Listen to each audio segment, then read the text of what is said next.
Josué. Quero convidar você a vir com Josué lá em Jericó. Só dando uma passagem rápida. Tem pessoas aqui que não acompanharam nossos estudos.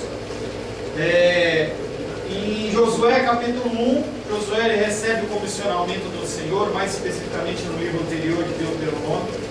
Ele recebe a transferência de autoridade que estava sobre Moisés para a vida de Josué. E aí Josué ele começa todo aquele procedimento, ele fala com os filhos de Israel, contando todas as histórias, como tinha acontecido. E aí ele pega e manda 2 espias. Ele estava acampado em Sitim, uma cidade relativamente próxima ao Rio Jordão. O Rio Jordão que era o que separava o deserto da terra de Canaã. Era um obstáculo a ser atravessado. A gente falou que esse rio, ele era um rio que tinha no seu lugar mais longo 30 metros de comprimento, e no seu lugar mais fundo ele tinha, não lembro quanto que era, acho que eram 20 metros de fundura, uma coisa desse tipo. E eu sei que ele era, em alguns dos pontos que ele era mais curto para atravessar, ele era muito fundo. E os lugares onde ele era mais raso, ele era muito longo, com muita corredeira. E para atrapalhar mais ainda, brincadeira do Senhor, porque o Senhor ele tem um senso de humor, ele vai executar essa travessia no momento de cheia. Não era um riozinho pequenininho, o riozinho estava caudaloso. A gente mostrou nas primeiras aulas a foto do Rio Jordão. Águas turvas, turbulentas, com muitas corredeiras e muito difícil de atravessar. Lembre-se que tinham homens, mulheres, crianças, idosos, pessoas que tinham dificuldades de locomoção, animais e bens, carroças e tudo mais. Não era uma travessia possível. Mas Josué ele envia 2 espias, e aqueles 2 espias vão ver a terra. Vão ver o que está acontecendo ali. E aí eles entram em Jericó, logo no fim do dia, entram na casa de Raabe, a prostituta. Aquela mulher identifica naquelas pessoas como israelitas, identifica naquelas pessoas homens que servem a Deus Altíssimo. E nós falamos na semana passada sobre isso, que Raabe ela é tocada pelo Senhor, sem conhecer Deus. Porque a palavra de Deus diz que ninguém pode dizer Senhor, Senhor, se não for através do Espírito Santo de Deus. Aquela mulher ela é tocada pelo Senhor, e ela faz um acordo com aqueles espias de escondê-los, proporcionar-lhes a saída. E enquanto ela está conversando, ela esconde eles no forro da casa dela lá, que é grudada no muro.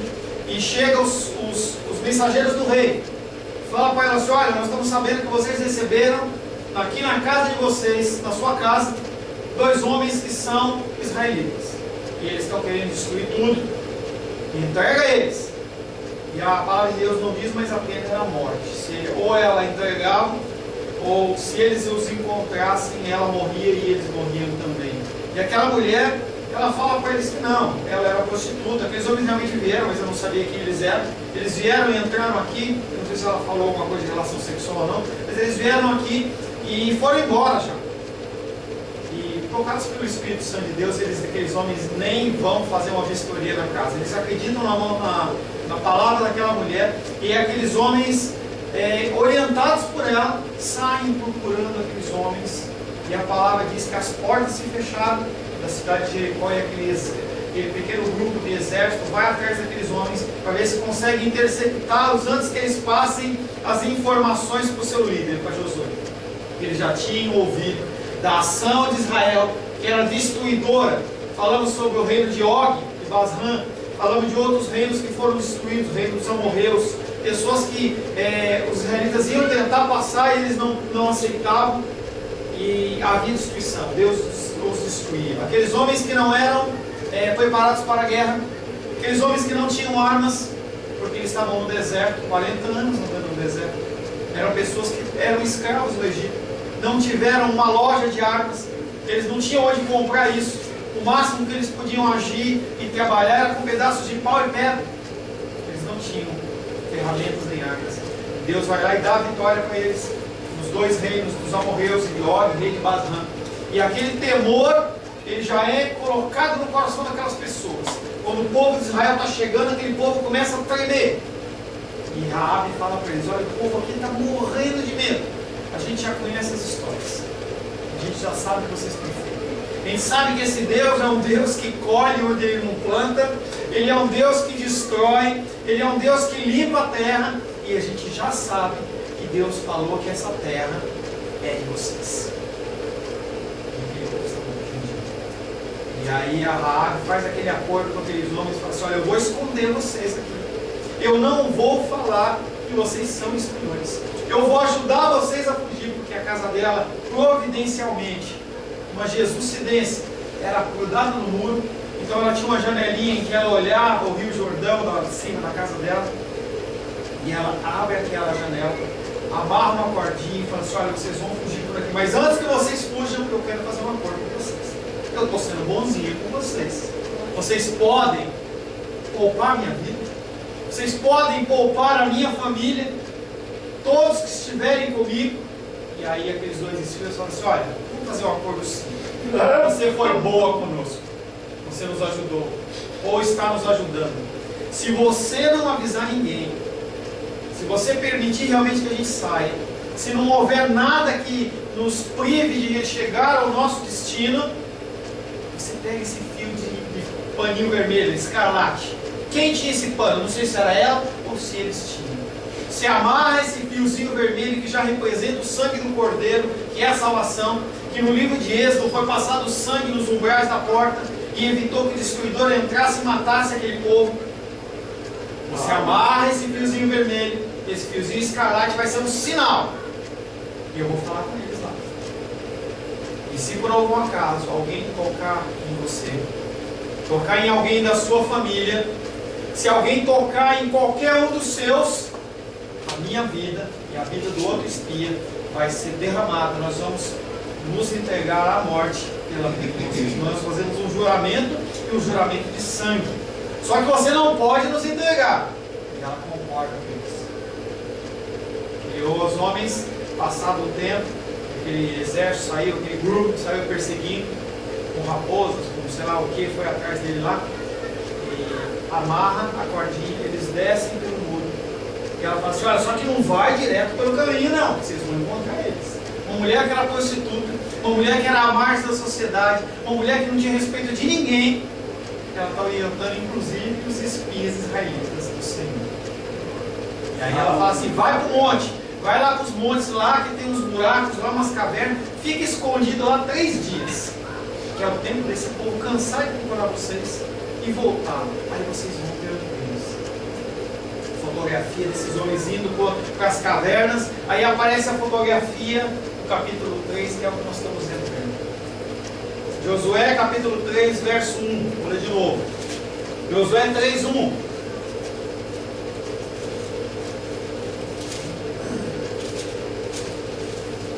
Levantou-se, pois, Josué de madrugada. E aí tem algumas pessoas que dizem que de madrugada a fila é menor. A gente sabe que o nosso Deus, ele não é medido por tempo, entendeu? Mas ele também diz que nós temos o buscar de madrugada, no sentido de que nós temos que buscá-lo a todo tempo.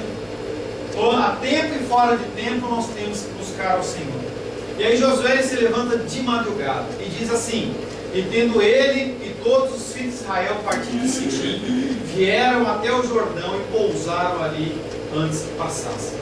Então aqueles homens que estavam no momento inicial, antes dos espias saírem, estavam lá numa cidade de Sitim, que também tinha sido conquistada. Deus orienta Josué a sair dali, levantar acampamento e parar nas margens do Jordão. Jordão cheio d'água. Aí eu fico pensando, parece que Deus está fazendo o povo ficar com medo. Imagina, chegar ali, além de ter que se mover para frente do Jordão, ver aquele rio caudaloso, que não podia ter atravessar em qualquer lugar.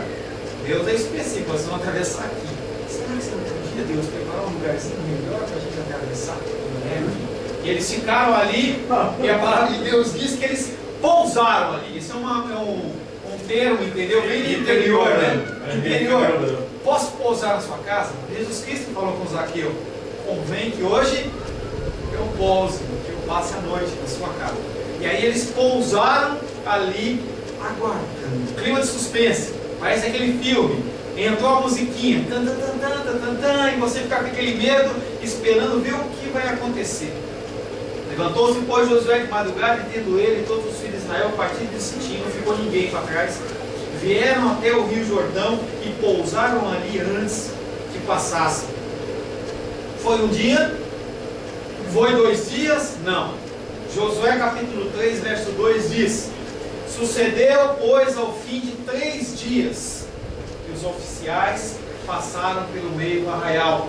Então aqueles homens foram colocados na beira do Jordão. Provavelmente eles até atravessaram, eles estavam ali quando os espias atravessaram, porque é o período de 3 dias que aqueles homens estavam escondidos lá. Então, numa fotografia, aqueles homens estão escondidos lá nas cavernas. E o povo está chegando. Ô Josué, é aqui mesmo? É aqui mesmo que a gente vai atravessar? Não, não vamos atravessar, a gente vai ficar para sentar. Monta as barracas. Mas por que a gente não atravessa lá? Não, monta as barracas. Fica um dia, fica 2 dias. Josué, e aí, nós não vamos? Mais um dia, fica 3 dias. E sucedeu ao fim de 3 dias que os oficiais passaram pelo arraial. Verso 3: e ordenaram ao povo, dizendo: quando virdes a arca da aliança do Senhor, vosso Deus, e que os levitas a levam, partireis vós também do vosso lugar e a seguireis. Entra em cena o que é importante. Os cultos, eles têm sido descentralizados da figura de Deus e centralizados na figura do homem. Mas aqui entra a arca da aliança, aquela que representava a figura do Deus vivo, que representava a presença de Deus. Na época do Antigo Testamento, no Êxodo, quando eles foram atravessar o Mar Vermelho, não havia ainda a arca da aliança. Era aquela coluna de fogo e aquela coluna de nuvem. Mas ali representava a presença de Deus através da arca da aliança. Aleluia. Os oficiais disseram aos israelitas para que estivessem atentos: fica de olho aberto, não vacila, fica prestando atenção o tempo todo ao movimento da arca da aliança do Senhor. Como era com a coluna de nuvem? Eles montavam o acampamento, coluna de nuvem e de fogo, seja de manhã, de tarde, de noite, chovendo, sol, faça sol, moveu a coluna, você se move. Ensinamento para você: se mova para onde Deus manda você se mover. Se Deus manda você ficar parado, você fica parado. Se Deus manda você ficar quieta ou quieto, pastor, está doendo. Se Deus mandou você ficar quieto, fica quieto, fica parado. A arca, emblema da habitação do Senhor no meio de Israel, domina toda a narrativa do travessia. Você vai ver que o ator principal não é Josué, o ator principal não são os sacerdotes, o ator principal é a arca da aliança, que representa a presença do Senhor. E ordenaram ao povo, dizendo: quando virdes a arca da aliança do Senhor, vosso Deus, e que os levitas, sacerdotes, quem eram os levitas, sacerdotes? Era qualquer um? Será que era um cara que estava passando ali e falou assim: olha, dá para dar uma forcinha aqui? Dá para você dar uma ajudinha para carregar a arca? Não, eram pessoas que eram consagradas. Tinha meio correto de carregar a arca da aliança. Você não podia carregar de qualquer jeito. E se você lembrar um evento lá atrás, quando eles estavam carregando lá atrás, não, lá na frente, quando eles estavam carregando de uma maneira indevida a arca do Senhor, e aí o boi, porque não era para carregar em carro de boi, era para carregar no ombro dos sacerdotes. Entrava 2 sacerdotes na frente, 2 sacerdotes atrás, e eles carregavam a arca da aliança. Eles carregaram naquele momento de uma maneira errada um carro de boi, e o boi deu aquela balançada na estrada. E aí na hora que a arca ia cair, ou aparentemente cair, Uzá foi lá e tentou dar uma ajudinha para Deus. E aí morreu na hora, teve um fogo do Senhor, caiu um raio, alguma coisa aconteceu, que aquele homem morreu. Então, tinham homens separados e preparados para carregar a arca do Senhor. Sacerdotes levitas, que eram diferentes de outros sacerdotes. Sacerdotes que montavam e desmontavam o tabernáculo, sacerdotes que carregavam outras coisas, que cuidavam de outras coisas, mas aqueles sacerdotes, eles tinham a função única e exclusiva de carregar a arca do Senhor. E que os sacerdotes levitas a levassem. E quando eles começassem a levar, os vocês vão partir até onde eles foram. Vocês vão seguindo. Mas o ensinamento para você: siga os ensinamentos do Senhor. O que o Senhor falar para você, o que você tem aprendido do Senhor, põe em prática. O Senhor, Ele tem ensinado coisas para nós. Através da sua caminhada cristã, Ele tem ensinado coisas para vocês. Gabrielzinho teve essa semana, na sexta e ontem, todo dia, estudando sobre dilúvio. Tudo que você aprendeu não é para você achar que você sabe mais, mas você tem que passar às outras pessoas. É obrigação nossa. Nós falamos no catecismo, na aula anterior, que nós temos que falar do amor do Senhor. É uma obrigação. Êxodo, abre aí, Êxodo não, Números, capítulo 10. Números, vai lá, Gabriel. Números, capítulo 10.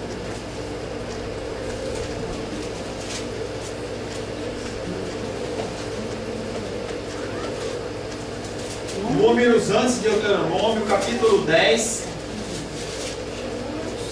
10, verso 35 e 36. Lê na versão da tua mãe, por favor. 10, verso 35 e 36. O que essa arca tem de tão importante? Partindo a arca, Moisés dizia: levanta-te, Senhor, e dissipados sejam os teus inimigos, e fujam diante de ti os que te odeiam. 36? E quando pousava, dizia: volta o Senhor para os milhares de milhares de Israel. Partindo a arca, Moisés dizia: levanta-te, Senhor. A arca era a referência do Senhor. Então, não é que Deus estava dentro da arquinha. Alguns acham que a arca ela podia conter a grandeza do nosso Deus, não é apenas uma referência. Mas quando a arca se levantava, era como se Deus estivesse se levantando. Quando a arca pousava, era como se Deus estivesse parando.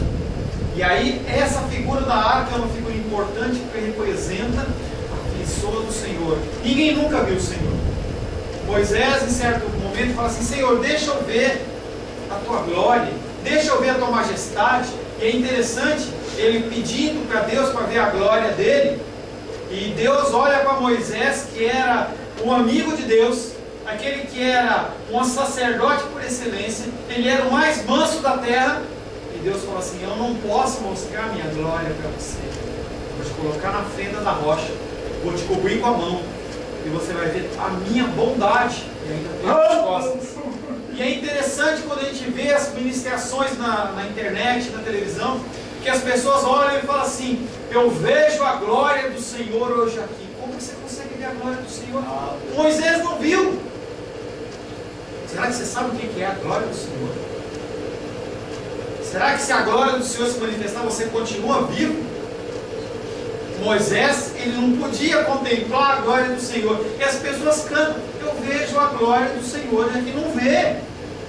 Não vê. Você pode ver a manifestação através da vida, através do passarinho, através da beleza do beija-flor, através da singeleza dessa florzinha que está aqui na mesa. Mas manifestação da glória do Senhor, você só vai poder ver na glória, porque você não tem estrutura física, espiritual para ver a glória do Senhor. Ninguém viu a Deus, ninguém vê a Deus. Você não consegue ver a glória de Deus. Então a manifestação da arca era o mais perto que eles podiam ter. O profeta fala que ele viu aquele trono, e ele teve uma visão. Ezequiel também, você vê aquela figura, mas ele não consegue ver o rosto, não consegue ter um contato, exatamente para que não haja a manufatura de imagens, de escultura, porque você não tem que adorar a imagem, você tem que adorar ao Criador. Ele é acima dessas coisas, ele é acima de tudo. Como é que você pode querer fazer coisas que são adoração?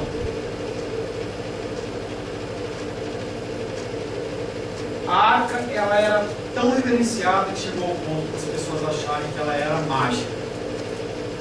A arca, ela não era mágica. Você tinha um respeito pela figura da arca, mas ela não era mágica.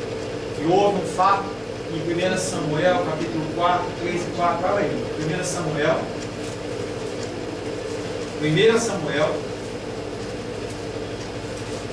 4, versos 3 e 4. Ele diz assim, 1 Samuel capítulo 4, versos 3 e 4. Voltando o povo ao arraial, disseram os anciãos de Israel: por que nos feriu o Senhor hoje diante dos filisteus?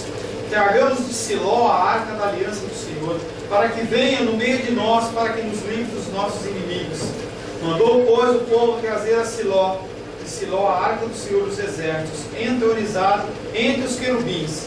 E os dois filhos de Eli, Hófni e Finéias, estavam ali com a arca da aliança do Senhor. Mostra um conflito que houve entre os israelitas e os filisteus. E aí os israelitas foram feridos pelos filisteus. E aquelas pessoas falam assim: não, a gente só perdeu porque a arca da aliança não estava aqui. Vamos buscar o amuleto? Vamos buscar a presença do Senhor, como se você pudesse fazer esse tipo de coisa. E aí eles mandam buscar a arca de Siló. Eli, que era o sacerdote, o sumo sacerdote daquela época, ele comissiona os seus filhos, Hófni e Finéias, que viviam uma vida dissoluta em prostituição, viviam roubando as ofertas do Senhor, e eles acham que aquela arca chegando é um efeito mágico. O que acontece é que os filisteus tomam a arca, e aí numa sequência depois ela volta, mas tomam a arca e dão uma peia no povo de Israel, e aquele povo fica tudo perdido. Não acha que a palavra do Senhor ela é um amuleto para você. Não acha que você pode continuar andando no lamaçal, você pode andando e fazendo o que você quer, andando do jeito que você quer, e a hora que você fala assim: Deus me ajuda, aí Deus vai lá, sai correndo. Às vezes não, às vezes sim, às vezes não, às vezes sim, mas às vezes não. E esse povo ele tinha na arca, inclusive, a figura de uma figura mística, uma figura mágica. Não é assim que funciona. Deus ele ama e cuida daqueles que são seus.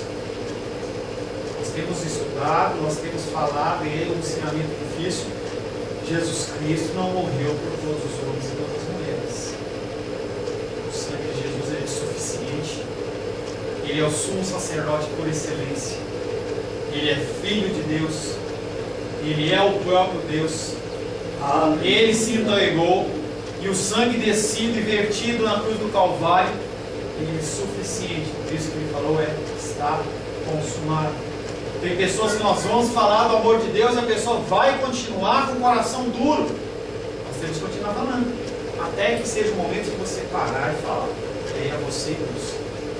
Mas haverão pessoas, haverão familiares meus e seus, haverão pessoas queridas que vão passar a eternidade no fundo. Você não vai poder fazer absolutamente nada. O sangue de Jesus não foi pela vida da pessoa. Como eu vou saber? Você não vai saber. Por isso que nós temos que pregar o Evangelho para todas as criaturas, a tempo e fora de tempo. Como ouvirão aqueles que não estão ouvindo falar? Como crerão aqueles que não ouviram a pregação da palavra? É por isso que nós somos comissionados a falar do amor do Senhor. Povo posicionado à margem do Jordão, no aguardo. Quando que essa arca vai levantar? Passa um dia, passa 2 dias. Verso 4. Contudo, Josué continua dizendo para aquele povo: contudo, não melhor, Deus falando para Josué: contudo, haja a distância de cerca de 2.000 côvados, é mais ou menos 1 quilômetro, entre vós e ela. Não vos chegueis a ela, para que conheçais o caminho pelo qual ela haveis de vir, visto que por tal caminho nunca passastes antes. O nosso caminho ele é revelado dia após dia. O pão nosso de cada dia nos dai hoje. O caminho que você tem que seguir é dado hoje. Pastor, eu não posso me preparar? Eu não posso me programar como você deve? A palavra de Deus diz que aquele homem ele começou a fazer uma construção, mas ele não fez a conta dos materiais, ele não fez a conta dos recursos que ele tinha, e aí a casa ficou só um esqueleto. Envergonhou. Então você tem que fazer. Pastor, eu tenho que ficar parado, não vou fazer nada. Não, você tem que estudar, você tem que buscar, você tem que procurar emprego, você tem que fazer a sua parte. E as portas? Quem abre? Deus. Quem que vai abrir a oportunidade? Deus. Quem que vai manter você no lugar? Deus. É por isso que a gente entrega o nosso vida e nossa fé. Porque a nossa força não é nada. Se Deus, Ele afastar um pouquinho de você, de mim, a graça dele, você vai para o hospital. E aí você pode ter 10 mil reais no banco, você pode ter 50, 100, 1 milhão, e você não vai poder fazer absolutamente nada. Mas eu vou para os Estados Unidos, e você não vai poder fazer absolutamente nada, porque nós não somos nada. Nada. É apenas o Senhor que nos justifica, é apenas o Senhor que nos guarda, é apenas o Senhor que nos protege, é apenas o Senhor que nos livra, é apenas o Senhor que mantém a gente continuar recebendo o nosso salário, recebendo a nossa aposentadoria, fazer com que os nossos recursos não sejam gastos de uma maneira absoluta e a gente possa ter. Tem gente que recebe boleto no final do mês e chora, porque ele já está devendo aquela quantia, o dinheiro nem esquenta a conta. Chamam de cebolitos. O cara pega o olerite, pega o negócio, já começa a chorar. Para aqueles que são fiéis ao Senhor, o Senhor, Ele garante: não vi nem o justo mendigar o pão. Ele não está prometendo que você vai fazer a viagem para o exterior, que você vai ter uma casa de piscina, mas Ele promete que você vai ter saúde, que vai ser provada de bênção de Deus. Ele promete para você o alimento, e não tem faltado para você. Você tomou café hoje? Amém? Tomou café da manhã? Está vestidinho? Roupinha limpinha? Tudo certinho? Quem que proveu isso? Foi o seu esforço? Papai do céu.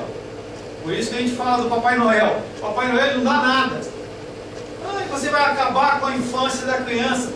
Quem dá é o Senhor. O Senhor que Ele nos dá capacitação. Porque a gente tem que inventar uma mentira. Não, mas a criança, ela tem que ser envolvida. Não tem. Ela tem que aprender a verdade. E não vai magoar. Conversa com a Luísa. Com a minha Luísa. Conversa com ela. Não está traumatizado. Porque ela sabe. Papai não existe. Não está traumatizado. Desde pequena a gente fala isso. Ela não está traumatizada porque ela não vê o Saci. Porque ela não acredita na coisa. Não dá nenhum trauma. Ela está lá. Foi ensinada. E aí eu ouvia com alegria a Gilda falando que os filhinhos da Vanessa, quando fizeram uma pergunta, ele sai, já sai falando, o Salmo 23, ela queria ensinar. Cabe a nós ensinar as crianças. Cabe nós. Não, mas ele não sabe ainda. Ele é pequenininho. A preocupação dele tem que ser só a pepa. É só a pepa. O bonequinho da desenho. Na minha época, na época da Luísa era os backyard. Agora é a pepa. Não, é só a pepa. Não pode falar de Jesus, não pode falar de mandamento. Não deixa a pessoa pensar nele. Vai ter o tempo. Não tem isso. Ensina. Verso 4.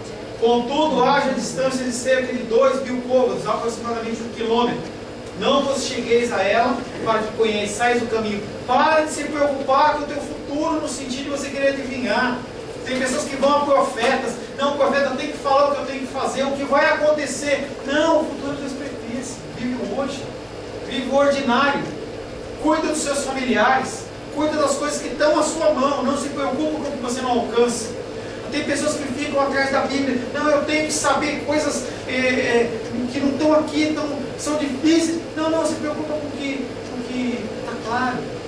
Só os 10 mandamentos que nós falamos. Honrar pai e mãe, você honra seu pai e sua mãe. Não honre. Vai fazer isso.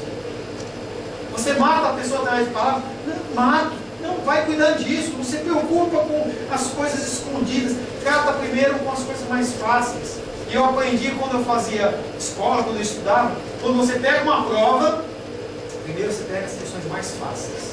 Você vai resolver as mais fáceis. Depois você se preocupa com as mais difíceis. Nós temos que nos preocupar com coisas difíceis. Para quê? Não vos chegueis a ela para que conheçais o caminho pelo qual haveis de vir, visto que por tal caminho nunca passastes. Verso 5.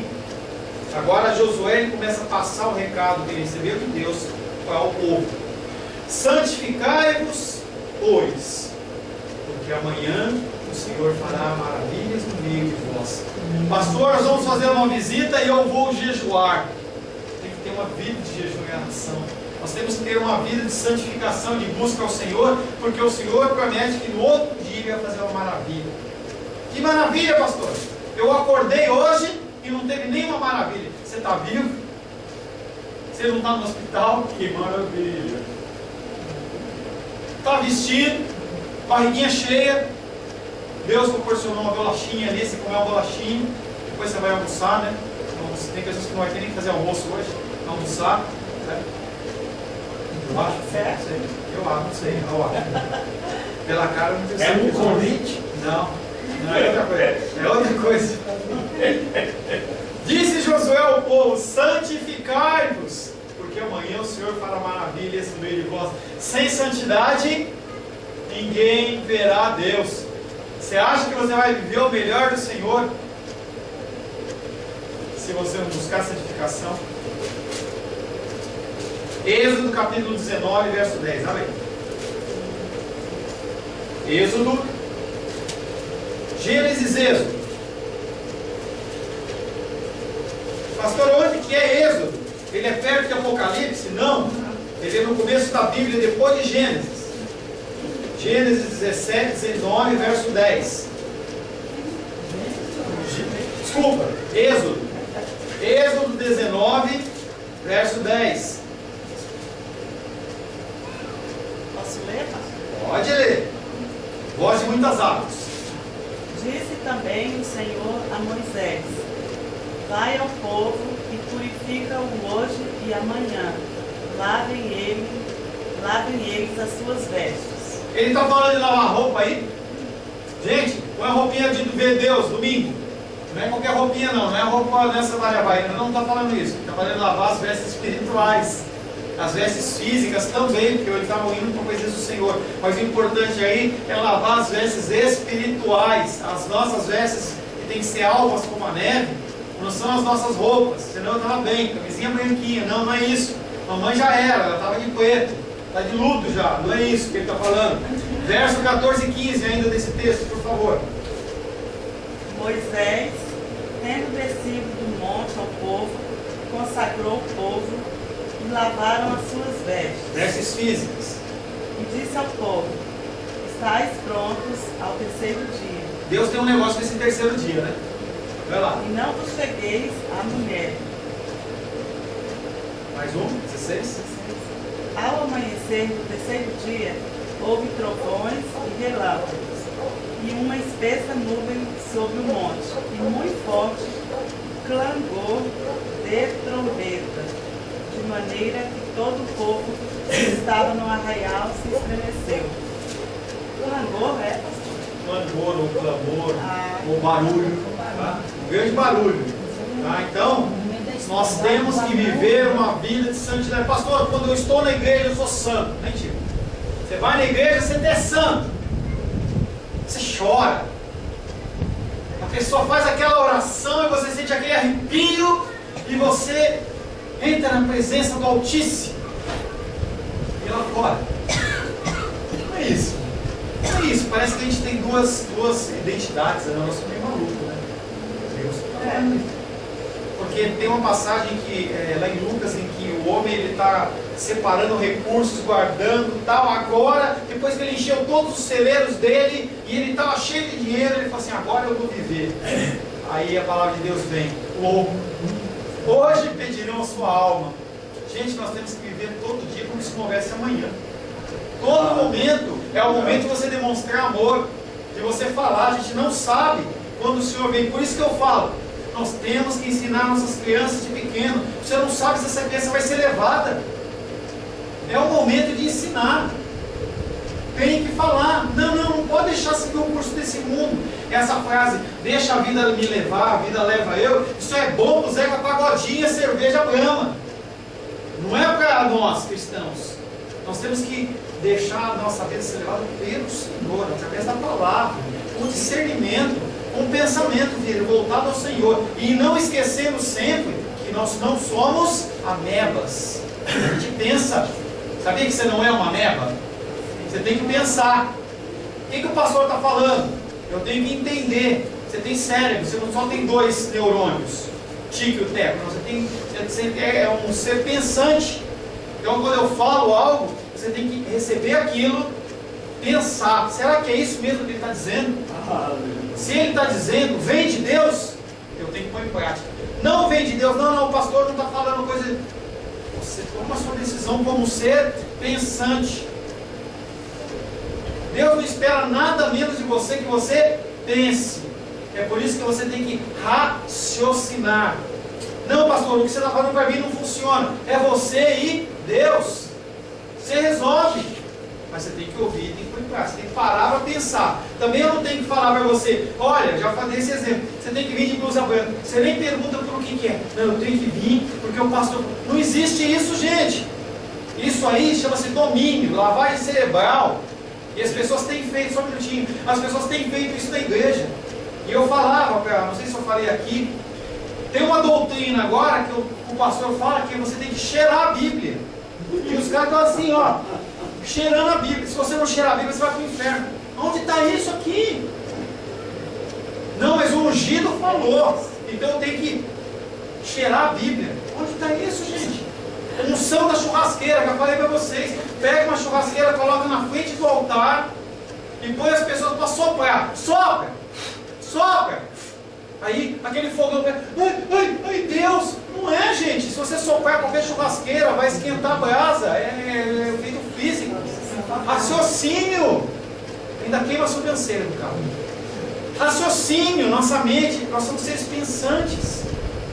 Tem uma frase que diz que a religião é o ópio do povo. É o ópio do povo por um motivo: que as pessoas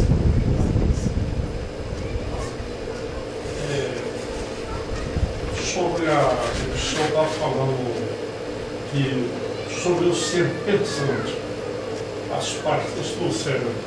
Tem que ser pensante e deliberante. O discernimento, o que é o discernimento? Você acha que o Espírito Santo, você vai tomar uma decisão e ele te segura pelo braço? Não vem, não. Ele traz para você a memória da palavra de Deus. Se você leu e se você ouviu, senão esquece. Não tem como pedir discernimento de Deus se você não lê a palavra dele. Não tem como, esquece. Tira isso do teu coração. Discernimento. Você ouviu a palavra. Você está numa situação de risco. Nós falamos do não matar. Você está numa situação de risco. O que eu faço? Palavra, não matarás. Mas que contexto que é? A palavra dominical. O pastor falou isso. Será que é isso mesmo?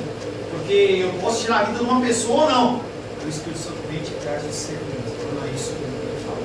E você toma uma atitude ali. Discernimento é isso. Discernimento não é algo mágico. Não é algo que o anjo vem com um cântaro e coloca sobre a sua cabeça e você é inundado por aquele óleo e aí a partir... Não, gente. É raciocínio, mente. As coisas que estão na Bíblia são racionais. Por isso que Jesus Cristo fala em parábolas, com a agricultura, com os boizinhos, que são as coisas que as pessoas estavam vendo. Nós temos que raciocinar. Quer dizer que eu não tenho que ter fé? Não é isso que eu estou falando. A fé é você acreditar numa coisa que você não está vendo. Porque essas coisas são espirituais. E você tem que tomar decisões espirituais. A fé é a firme, é aquela certeza. Deus está falando assim, olha, se você for fiel a mim, eu não vou deixar faltar o alimento de você. Você está vendo isso? Não estou vendo, mas eu acredito. Bem, queridos, nosso tempo já se esgotou.